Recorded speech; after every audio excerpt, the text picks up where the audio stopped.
Donc là, avant de commencer le nettoyage, ce qu'on va faire, c'est pour plus de modernité, c'est qu'on va commencer par enlever toutes les poignées de demi-lune. Moi, j'ai prévu autre chose plus moderne pour le style qu'on va lui donner. Et puis voilà, donc il faut juste se munir d'un tournevis ou d'une visseuse électrique, ça va un petit peu plus vite.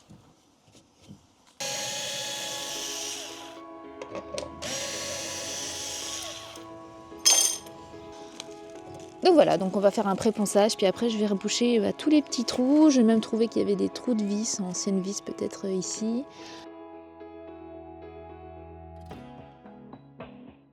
J'en ai profité aussi pour enlever les vis intérieures, donc qui sont là pour pouvoir faire glisser le tiroir et pour pouvoir l'enlever plus facilement. Parce qu'à un moment donné, de toute façon, il faudra que je peigne les contours, donc de toute façon, il faudra tout enlever pour que ce soit plus simple.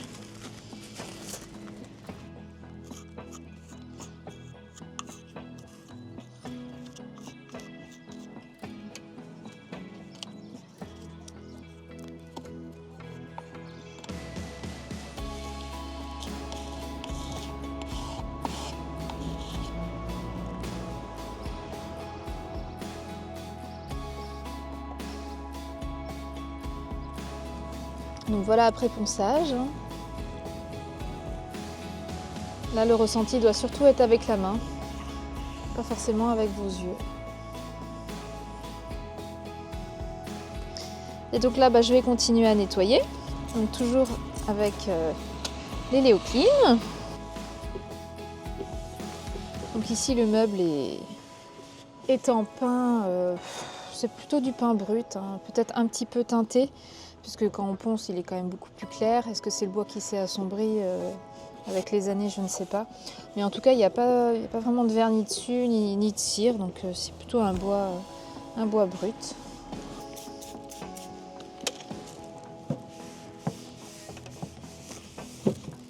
Donc là, on fait un léger nettoyage sur l'ensemble du meuble.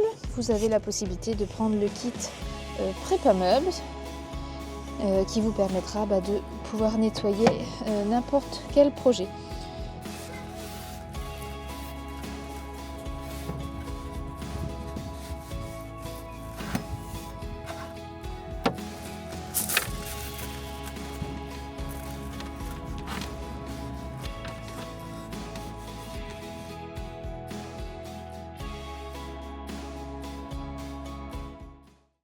Ça y est, le nettoyage est enfin réalisé, ponçage, petite réparation comme rebouchage de trous, ça y est, tout est fait.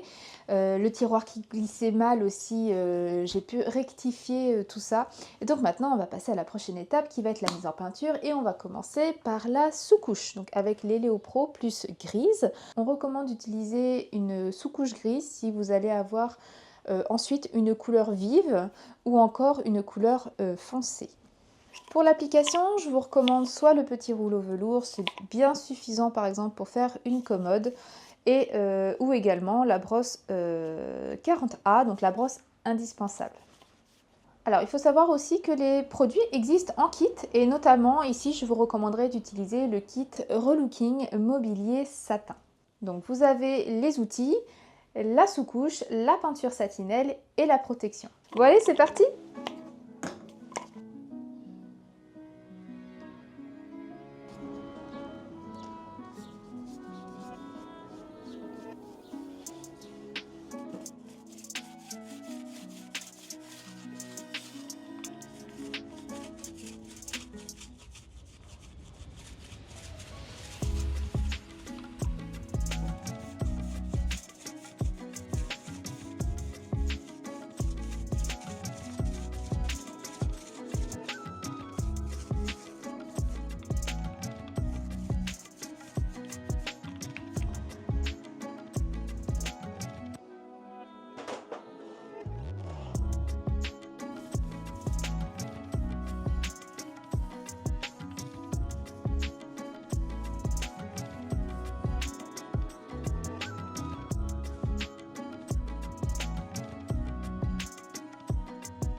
Donc voilà l'importance de bien numéroter vos tiroirs, hein, parce que quand vous les remontez, eh ben, vous savez où est-ce qu'ils vont. Il n'y aura pas d'incompatibilité, de frottement, quoi que ce soit.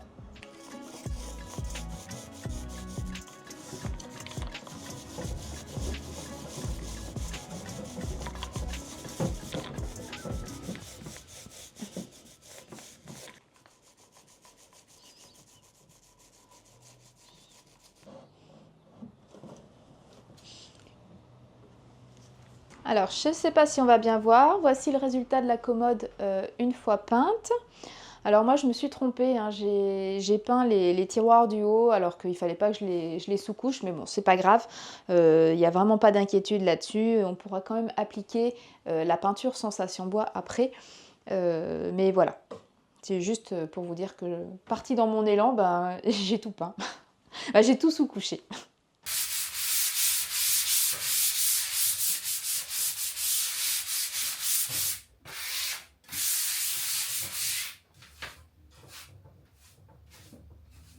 On va partir maintenant sur la couleur avec la satinelle réglisse. Donc c'est un gris très très foncé. Si vous ne souhaitez pas un noir mais que vous souhaitez quand même rester sur une couleur très foncée, eh ben, le réglisse peut faire parfaitement l'affaire. Pour l'application, c'est toujours la même chose. La couleur va s'appliquer en 2 couches, voire 3 couches, à 6 heures minimum d'interface entre chaque couche. Et là, vous pouvez, comme toujours, soit appliquer au rouleau ou encore à la brosse.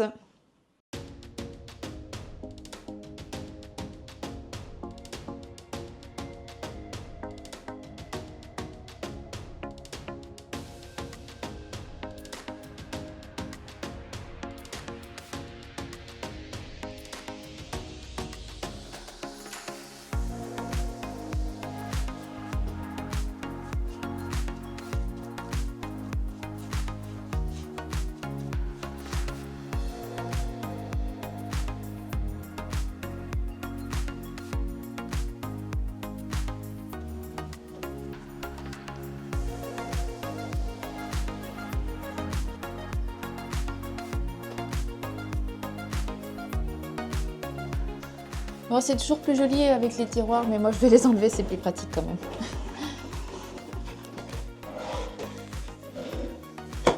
Donc pour vous, c'est pas esthétique, mais pour moi, c'est pratique. Et je préfère que ce soit pratique pour moi quand même. Donc là, pour tout ce qui va être encadrement, je vous recommande la brosse DIY. Elle est beaucoup plus courte, beaucoup plus fine. Et elle va être idéale pour faire tous ces encadrements, ces petites parties peu accessibles avec un rouleau ou une grande brosse.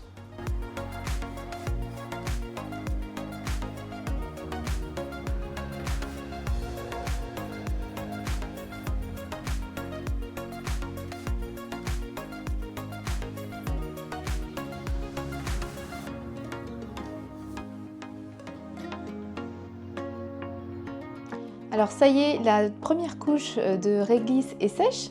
Donc moi je suis venue avec une éponge grain fin égrenée pour enlever toutes les petites aspérités. Après on essuie tout et après on peut enfin passer à la deuxième couche. Alors moi je vais vous montrer, je vais faire cette deuxième couche avec le rouleau parce que pour vous montrer qu'il y a plusieurs possibilités. Après à vous de tester qu'est-ce que vous préférez, rouleau, pinceau, en combiné. Ça je ne peux pas le choisir pour vous. Donc là, je vais prendre le petit rouleau velours. Pour une commode, c'est bien suffisant le petit rouleau velours. Donc voilà, si vous êtes peu équipé comme moi, vous prenez par exemple une assiette en plastique ou en carton pour pouvoir mettre votre peinture par exemple.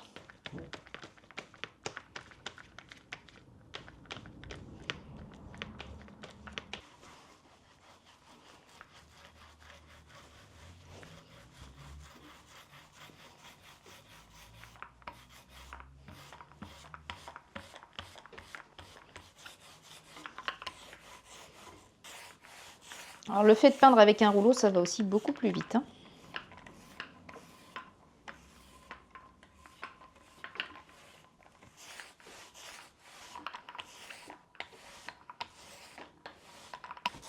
Donc on fait bien dans les deux sens. Ça va permettre de combler les micro-fissures qui pourrait y avoir dues au bois.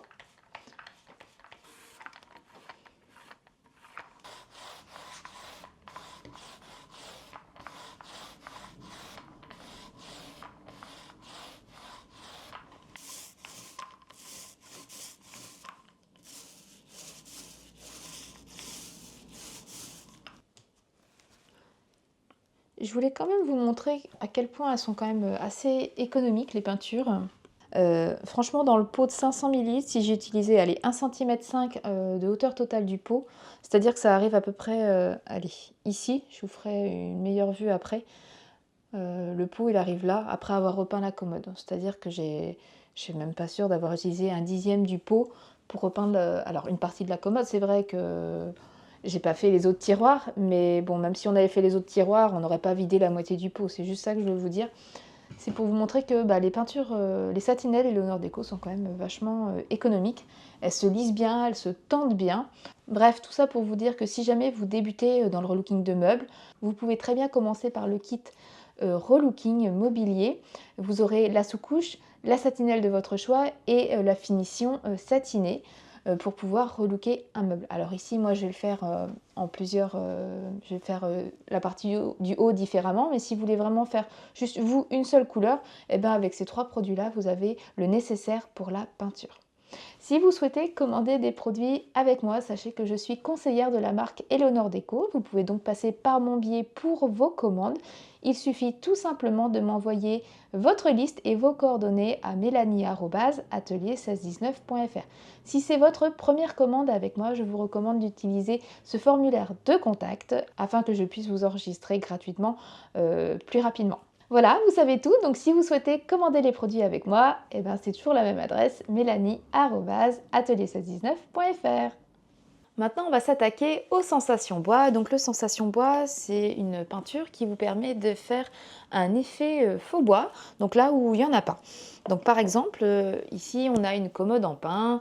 Le pin a des nœuds, tout le monde n'aime pas la nature du pin, du bois du pin.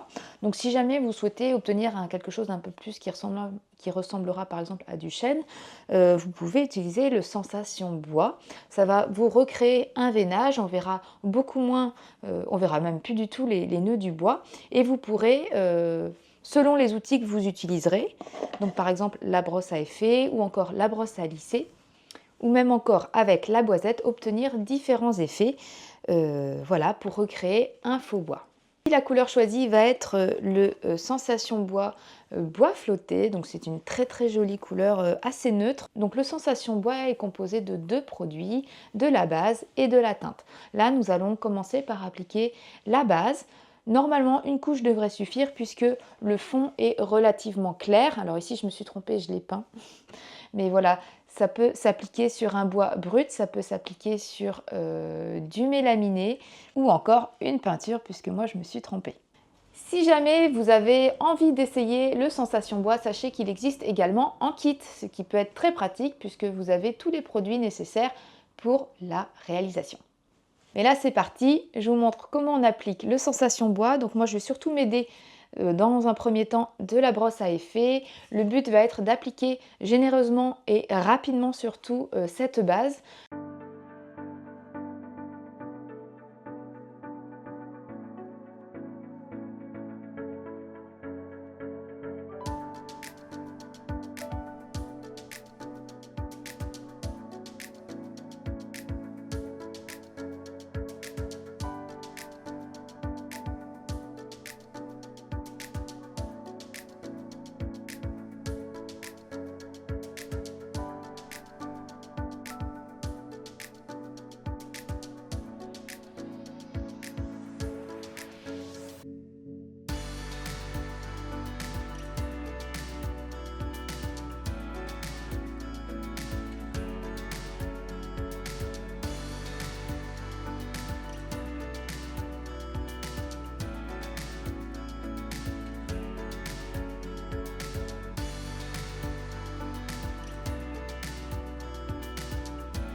Alors je trouvais que la couvrance n'était pas terrible, on voyait encore un peu les nœuds.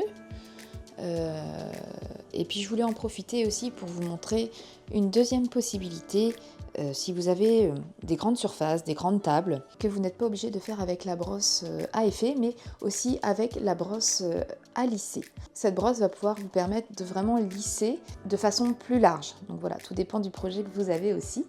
Et je vais vous montrer aussi qu'on peut appliquer le sensation bois, donc la base, avec le rouleau velours également.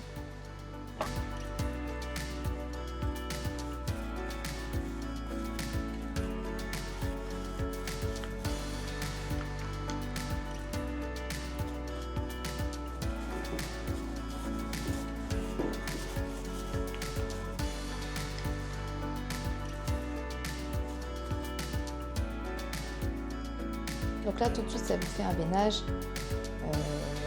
rapide, en très peu de passages. Ça évite les marques de reprise. C'est quand même, ça peut être très pratique.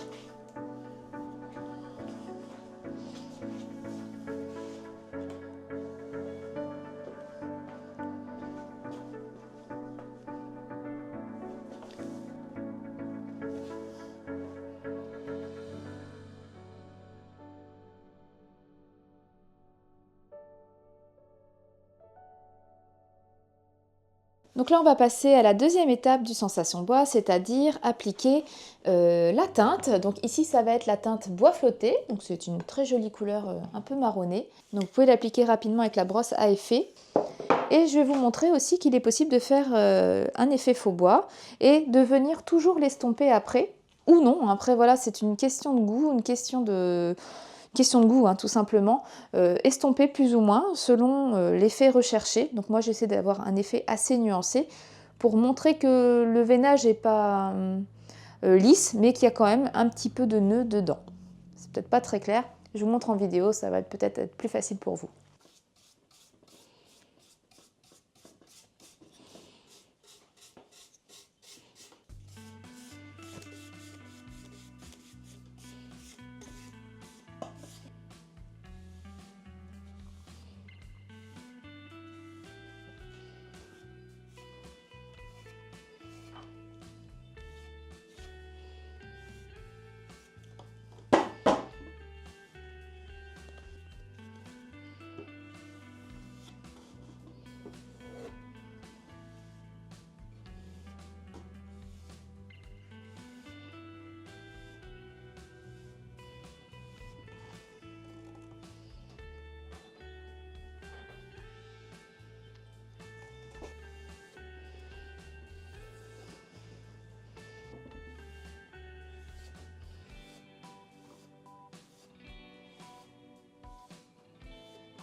Et on va maintenant passer à la dernière étape qui va être la protection. Donc ici, moi je vous propose de faire avec le vitrificateur satiné et avec un rouleau velours.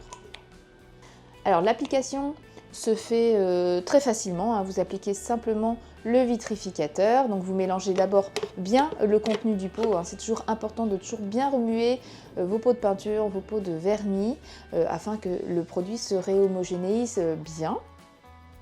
Et je vais donc l'appliquer en 2 couches à 6 heures minimum d'intervalle entre chaque couche.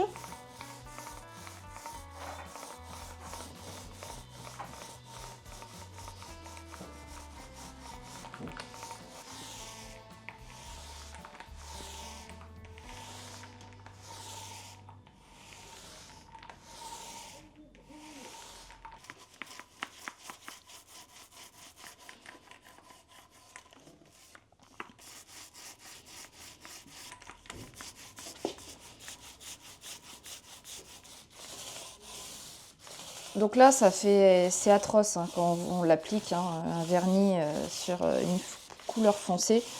Ne vous inquiétez pas, en séchant, ça va disparaître.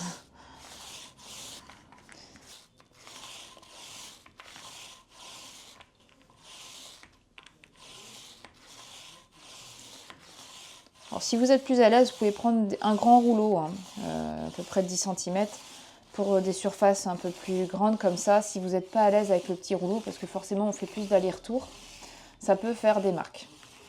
Donc voilà, si vous ne vous sentez pas à l'aise, surtout il ne faut pas hésiter à prendre un grand rouleau velours pour le faire.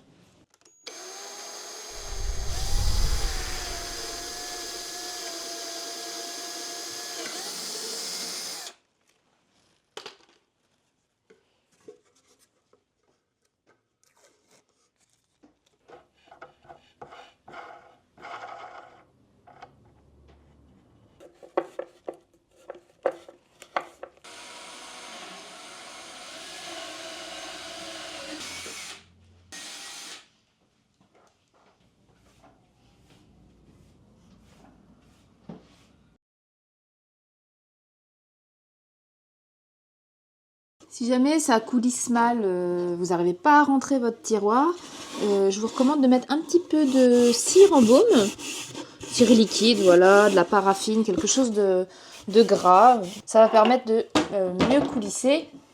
Alors, pas le système mécanique, hein, mais que le tiroir puisse mieux coulisser à l'intérieur. Parce qu'il y a des endroits où c'était un peu plus délicat. Et du coup, le bois accroché.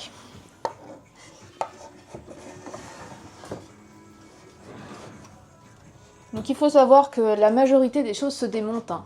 Il faut juste bien observer et puis voilà, ça se fait bien. Hein.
Je suis un petit peu loin. Alors.